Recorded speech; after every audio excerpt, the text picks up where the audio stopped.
Welcome to the last section of the second module, where we will be learning in detail about uh, directed energy deposition, popularly known as DED. Now, you can clearly see in the image that there is a built platform on which metal wire is being melted and deposited uh, layer by layer. Now again, just like all the other 3D printing processes, the area where the metal wire has to be deposited or metal powder particles, both can be used in DED, that particular area is defined by the 2D layer data generated after slicing of the 3D CAD model. So slowly, it will this process will keep repeating layer by layer, and the whole part is made in the Z direction. Now let's try to understand about DED. What are the different kinds of DED technologies available? How do they work? So the first one that we will talk about is laser metal deposition. So in this, basically, the feedstock that is used is powder particles, fine powder particles from 50 micron to 150 micron of size. And there is a laser head. From the laser head itself, the powder particles will be delivered, as well as the laser will be delivered for melting that powder particles and laying it out in a selected area. So wherever the nozzle moves, it drops some powder particles and it melts down those powder particles very quickly and solidifies it very rapidly. It is all done in the presence of a shielding gas which is of inert nature. Now, uh, in the same equipment, if we provide a electron gun instead of a laser head, then it will be called as electron beam additive manufacturing. But usually electron beam additive manufacturing is uh, carried out in vacuum, and it does not use wire, it does not use powder as the feedstock. Instead, it uses wire as the feedstock.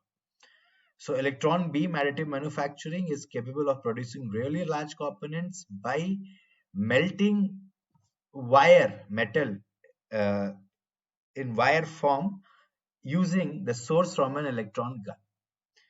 Another such technology which is very popular for large parts is called as WAM, wire arc additive manufacturing. So using a wire arc mechanism, which was used earlier in welding, which is still being used in welding, very popular. Uh, a wire is melted down using the arc technology, and then it will solidify in the form of solid bulk metal that we want to produce. So again, this is like FDM only, but the amount of heat that is being generated in the extruder or in the nozzle, that is basically equivalent or much more than the melting point of the alloy of metal. So this is all used for metal. When we talk about DED, it is specifically for metal. Let's watch a video for laser metal deposition where a laser head is mounted on a rotary table, a 5-axis sort of arrangement, and as per the requirement of the program, the build plate will keep rotating and moving. The laser head here is stagnant, and it is continuously emitting powder particles, melting them down and solidifying it quickly in the area where the 2D data has been fed to the machine. So you can see the real time of this video. It is around 3 minutes, 4 minutes. Imagine how fast this process is. This is laser metal deposition. And when the a feature a different angle has to be printed, then the build will tilt itself. Build platform will tilt itself. So this is how our laser metal deposition works.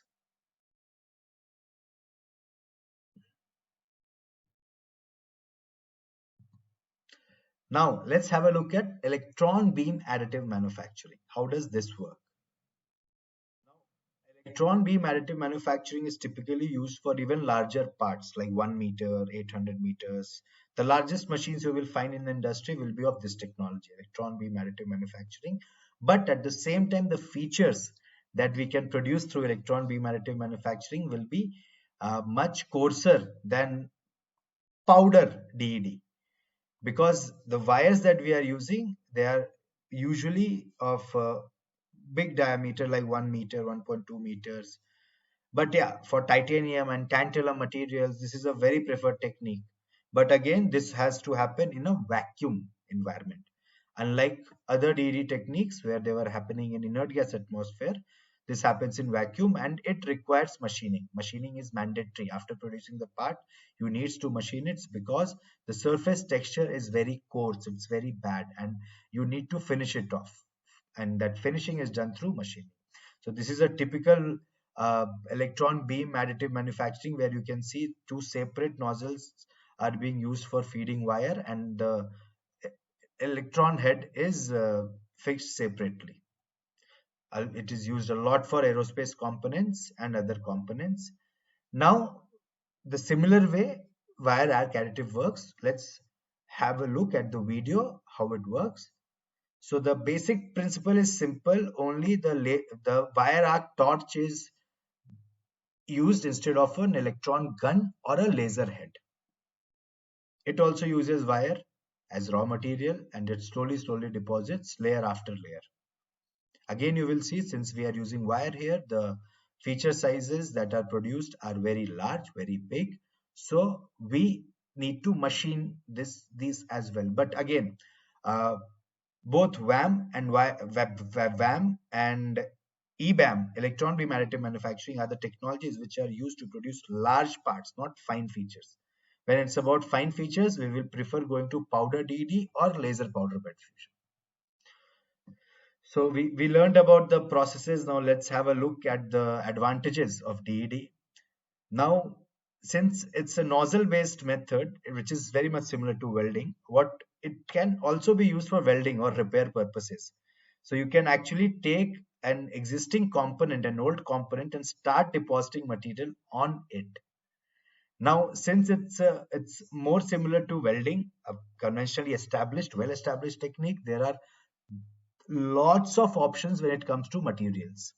So basically, what can be welded through wire arc can be done through wire arc additive manufacturing. So you have more options for materials.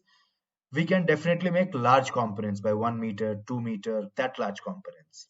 And the properties that we achieve through this are really good because we are able to achieve fully dense metal components using directed energy deposition. The build time is really fast, the material wastage is minimum, and at the same time, in a single build, if we are able to accommodate multiple components based on the build volume where we are building, we can actually make multiple components at the time. So this technology offers multiple advantages, but definitely, just like other technologies, it has got some disadvantages. Let's try to understand that. The components uh, that can be made are big because the equipments that we use to make these components are big, and they are costly. Since they are big, they are costly. And if we compare to other additive manufacturing processes, only powder bed fusion equipments are relatively in the similar cost range. Otherwise, all the other equipments are available at a much lesser cost. For example, this kind of a machine can be available in the price range of 1 crore to 10 crores, 12 crores, 20 crores. Whereas FDM printers are available in 15,000, 60,000, 1 lakh rupees. Now, in this, support structures are very difficult to make because uh, the large liquid melt pool that we make during deposition of the material, it doesn't allow me for an overhang. So if I can move the build platform to create that overhang, it is okay. Otherwise, it is very difficult to generate that overhang because we cannot make support structures here.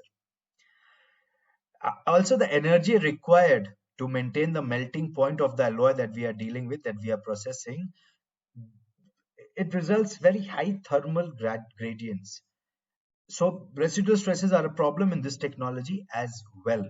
And after the parts are printed, As I told you, most of the cases like VAM and EBAM, electron beam additive manufacturing, post-process machining will be required, because if there is no post-process machining, the surface texture will be very bad.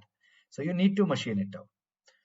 But nevertheless, this technology is being used in a great way in the aerospace sector, in the oil and gas sector. You can see on your left hand side, there is a titanium mm, gas bottle which is used to store oxygen and other gases which in spacecrafts. Then you can see there is a rocket nozzle being manufactured for a spacecraft where we are able to reduce the thickness, but we can still maintain the strength using these rib-like structures which can easily be produced through DED. Then we have rocket nozzles here, again plain rocket nozzle walls with internal cooling channels which have been used for rocket engines, and they have been realized through DED. So some great examples and very large components are being made through DED. You can realize the scale of this component by comparing them with the people standing next to it. So that was about DED, and thank you so much for listening to the module 2, Introduction to Additive Manufacturing. I hope we are all very fairly clear now what is additive manufacturing and what are the different kinds of additive manufacturing processes. In the next modules, we will understand how to work about these processes and what are the exact applications that we are looking at. Thank you and see you in the third module.